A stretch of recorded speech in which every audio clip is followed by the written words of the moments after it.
अगं बाई, आज बनवूयात ताकातली झणझणीत मिरची बरं. मराठी किचन मधला जणू फायर ब्रँड असती. जेवणात मिरची नसली की जेवण कसं थंडच वाटतं बरं. म्हणून आज बनवायची आपल्याला स्पेशल अशी ताकातली झणझणीत मिरची. हिरव्या मिरच्या घ्यायच्या धुवून स्वच्छ, काढायची त्याची देठ आणि फाडायचे त्याचे पोट.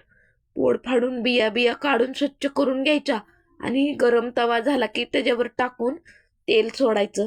तेलामध्ये चांगल्या खरपूस अशा तळून घ्यायच्या ह्या मिरच्या. आणि मिरच्या तळल्यानंतर त्याच्यामध्ये टाकायचं खोबरं खिसून, लगेच थोडं शेंगदाण्याचं मोठाड असं कूट टाकायचं, चवीनुसार मीठ टाकायचं आणि आपलं ठेवणीतलं थंडगार असं ताक टाकून ठेवायचं, चांगलं शिजून द्यायचं त्याला झाकून ठेवून. नंतर झाकण उघडलं की बघा कशी वाफ देते ही आपली ताकातली झणझणत मिरची. एकदा करून नक्की ट्राय करा.